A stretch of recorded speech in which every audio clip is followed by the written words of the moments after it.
All India radio और आज सभा के एनालिसिस में आप सबों का स्वागत। अगर ऑल इंडिया रेडियो के अंदर न्यूज़ की बात करें तो एक न्यूज़ है, डिस्कस करेंगे। नेक्स्ट देश देशांतर के अंदर अफ़गानिस्तान के बारे में परसों कल का आर्टिकल है, उसे डिस्कस करेंगे। और दूसरा एसेट मोनेटाइजेशन के बारे में डिस्कस करेंगे। और तीसरा थोड़ा सा रिजर्वेशन के बारे में डिस्कस करेंगे। तो चलिए डिस्कशन स्टार्ट करते हैं। पहली न्यूज़ जो है हमारे पास वो यहाँ पर देखोगे आप तो हेरात, ये हेरात दिखेगा, ये हेरात। इस हेरात का मतलब क्या है? देखो, जम्मू कश्मीर में शिवरात्रि को हेरात कहा जाता है। बस छोटा सा कंटेक्स्ट है, कोई भरोसा नहीं है, देख लिया, कश्मीरी पंडित लोग मनाते हैं। चलते हैं नेक्स्ट आर्टिकल में। देखो, असल में अफ़गानिस्तान की बात की जा रही है। यहाँ पर ट्रंप गए और बाइडन आए, बाइडन की नई पॉलिसी आई और इसमें इन्होंने 6 देशों को शामिल करने की बात कही है। कौन कौन सा देश? तो Russia, China, Pakistan, Iran, Bharat, America. कितने देश हो गए यहाँ पर? रूस हो गया, चाइना हो गया, पाकिस्तान हो गया, ईरान हो गया, भारत हो गया, अमेरिका हो गया। 1 2 3 4 5 6, ये 6 की कंट्री में भारत इम्पोर्टेंट है। भारत इसके कंटेक्स्ट में आपको मैं याद दिलाऊं तो दोहा एग्रीमेंट हुआ था, आपने ज़रूर कवर किया होगा। ये इस बार के प्रीलिम से पहले की बात है, बहुत न्यूज़ में था। ट्रंप ने दोहा एग्रीमेंट किया था। क्या एग्रीमेंट में था? अफ़गान सरकार और तालिबान के बीच में था, पहली बात। दूसरा क्या था इस एग्रीमेंट के अंदर कि यहाँ पर अफ़गान सरकार जो है तालिबान के अफ़गान सरकार मतलब अफ़गान सरकार तालिबान के 5000 सैनिक को छोड़ेगा और तालिबान अफ़गानिस्तान सरकार के 1000 सैनिक को छोड़ेगा। ये एग्रीमेंट इस तरह का कुछ कहता था, लेकिन दोनों कहीं नहीं आ पाए, इसमें कहीं नहीं बात कर पाए इसमें। अब यहाँ पर क्या है कि इन 6 देश को शामिल करके, ये जो 6 देश हैं, इन 6 देश को शामिल करके बात करने की बात कही गई है। और कहाँ? टर्की में। ये भी ध्यान रखना है आपको, टर्की के अंदर। और देखो, यूएसए ऐसा क्यों चाहता है? यूएसए बाहर निकलना चाहता है और बाहर इसलिए निकलना चाहता है, बहुत नुकसान होता है। हालांकि यूएसए अगर बाहर गया तो तालिबान ज़्यादा स्ट्रांग हो जाएगा, उसमें कोई दो राय नहीं है। अफ़गानिस्तान को दिक्कत होगी, लेकिन अब भारत को इसमें शामिल करना एक अच्छी शुरुआत है, क्योंकि वैसे भारत की नीति रही है किसी देश के अंदर दखल नहीं देने की, लेकिन ज़रूरी है क्योंकि भारत का इन्वेस्टमेंट इंडिया का वहाँ है और इंडिया में ग्लोबल लीडर की तरह भारत को आगे जाना है। तो इस तरह के टॉक में भारत को तो आना होगा, तभी भारत कुछ ज़्यादा अच्छा कर पाएगा। देखो, बैटल ग्राउंड पर तो तालिबान जीत ही रहा है, उसमें कोई दूसरा नहीं है, दो राय नहीं है। लेकिन ये भी सत्य है कि तालिबान का घनिष्ठ मित्र है पाकिस्तान। पाक ने तो तालिबान को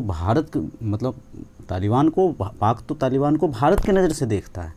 तो ये सब मुद्दा है। अब ये टॉक कहाँ तक जाती है, ये देखने वाली बात होती है। चलते हैं नेक्स्ट न्यूज़ पे। नेक्स्ट न्यूज़ की बात करें तो रिजर्वेशन में सुप्रीम कोर्ट ने कुछ बात कही है, लेकिन यहाँ पर बड़ा अच्छा शब्द है, आप इसको देख सकते हो। वैसे तो आरक्षण का पेच गाहे बगाहे किसी न किसी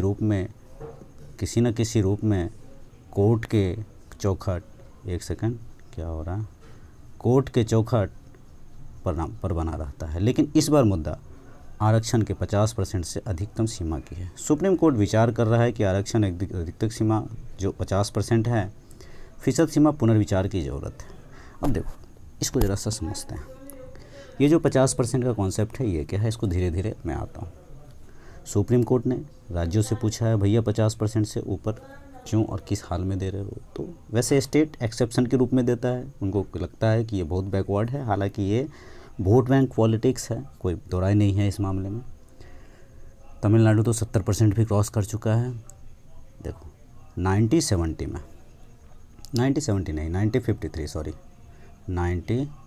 मैंने क्या कहा, 53 का रिपोर्ट आया था।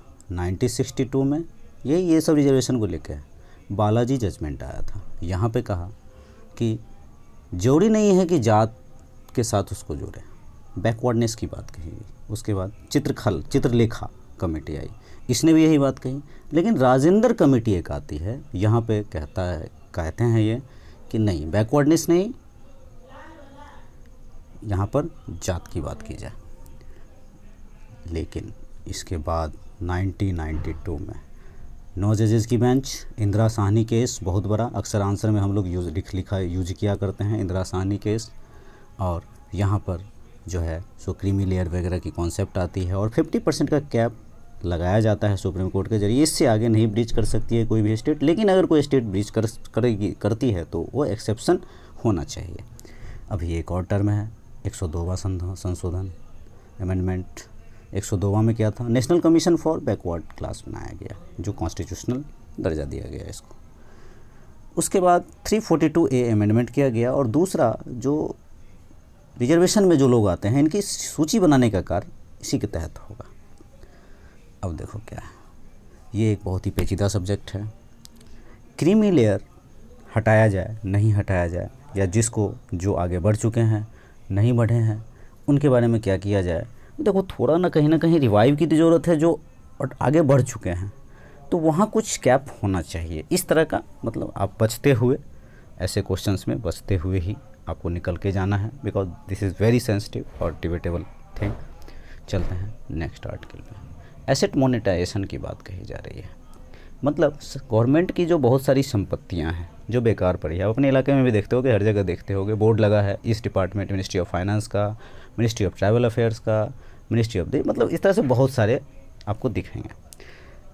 इसका मालिकाना कुछ दिखता ही नहीं है, बेकार पड़ा है। लैंड, लेबर, प्रॉपर्टी की जो बात करते हैं तो इससे रेवेन्यू जुटाने की बात कही जा रही है। कहीं ना कहीं बहुत सारे जो पहले रिहायशी मकान हुआ करते थे गवर्नमेंट के, जो गवर्नमेंट के एम्प्लॉय वगैरह रहते थे, अब वो जर्जर हालत में है, वो भी उस वो जगह पे नहीं रह करके कहीं और रहते हैं।